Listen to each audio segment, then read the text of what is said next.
in New Guinea. Americans and Australians blasting the Japs in the campaign to take Buna.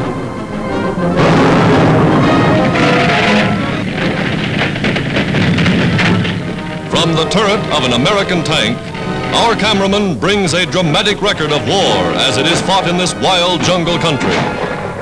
Cautiously, troops advance against an unseen foe.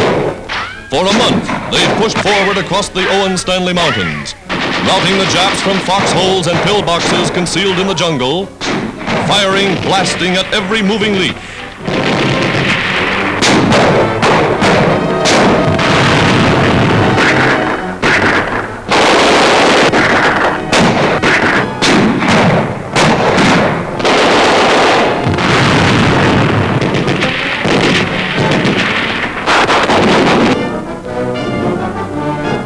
The objective at last. Buna mission is won. Southeastern New Guinea was an important Jap stronghold in the South Pacific. From here, they planned the invasion of Australia. Now their equipment, their bases, are in Allied hands. For General Douglas MacArthur, it is a victory of major importance. Taking terrific toll of the enemy, Australians and Americans met the Japs on even terms and hurled the enemy back into the sea.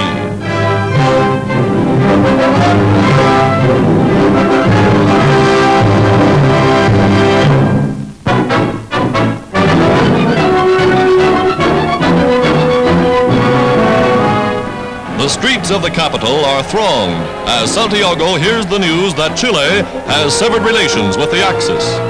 The United Nations have reassured this important South American republic that they can and will help her protect her 3,000 miles of coastline. Flags of all the allies are in evidence as Santiago reflects the sentiments of Chile's 5 million people.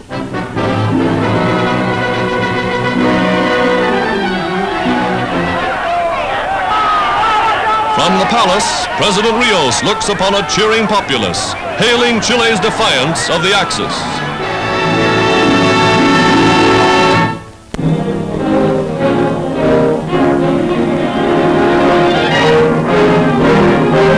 In the waters of Canada's British Columbia, the fishing fleet makes the biggest haul in 16 years. Millions of herring, 500 tons in this one catch alone.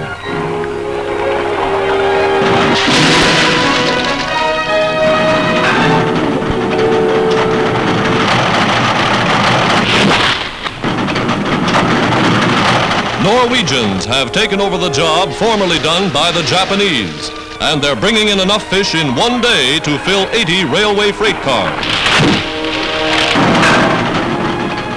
Every pound will be packed and canned for United Nations soldiers overseas. A welcome wartime catch.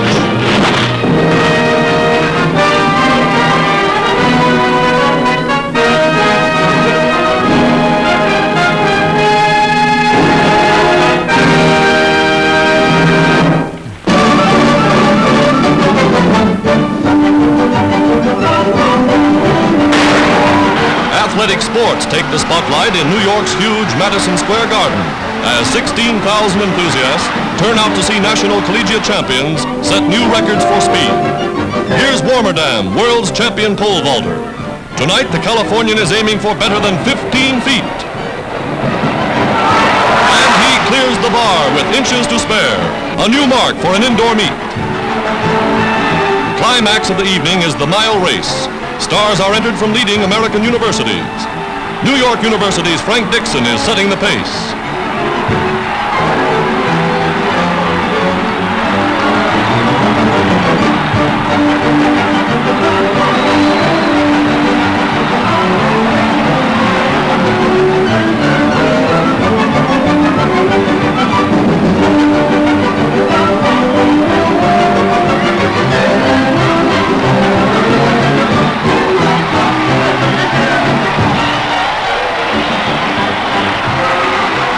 Last time around, 3 men are left. Dodge, the national champion, is now in front. Trailing up to this point, Earl Mitchell is overtaking the leaders. Sprinting to the front with a magnificent burst of power, Mitchell steps out to win by 4 yards. Time 4 minutes, 8 6/10 seconds.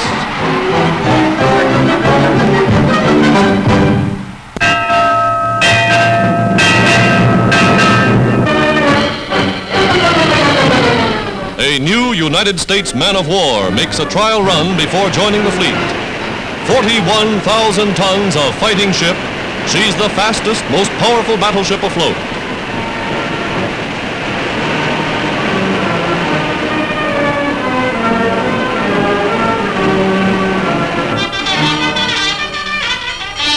The bugle sounds general quarters, and 2,000 trained men go to battle stations to test the big guns. Powerful 16-inch rifles swing towards the target. Observers, hooded and dressed for below-zero cold, are at their posts. America's greatest, the mightiest dreadnought ever built, is going into action.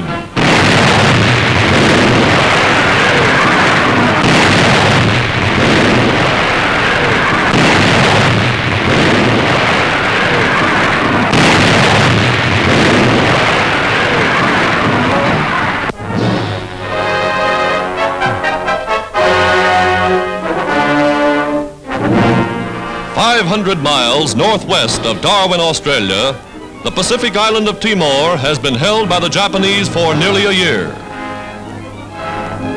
But behind enemy lines, deep in the interior, a force of Australians have held out against all efforts of the Japs to locate and dislodge them.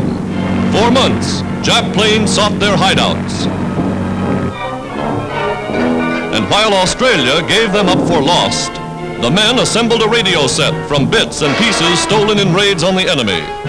Finally, they hammered through their message to Darwin. SOS, Timor to Australia, Timor to Australia. And the message flashed across the Timor Sea is heard in Darwin. On the mainland, officers suspect a Jap trick. No white men are supposed to be alive on Timor. Darwin radios the cautious question: what is the Christian name of Jack Sargent's wife?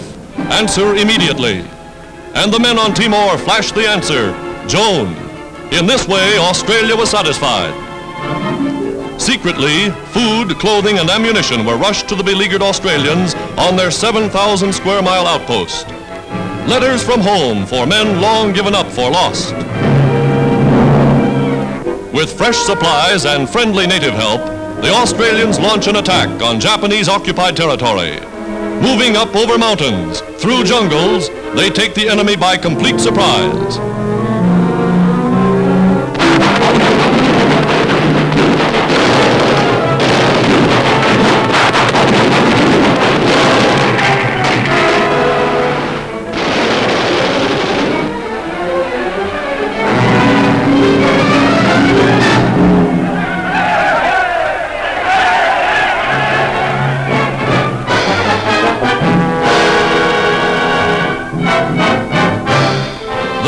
Congratulates his men. Hardy, rugged fighters, they've won every skirmish against the Japs, and they're staying right there to carry on the fight. No longer a lost battalion, the men of Timor are living symbols of the United Nations' determination to smash the Japs.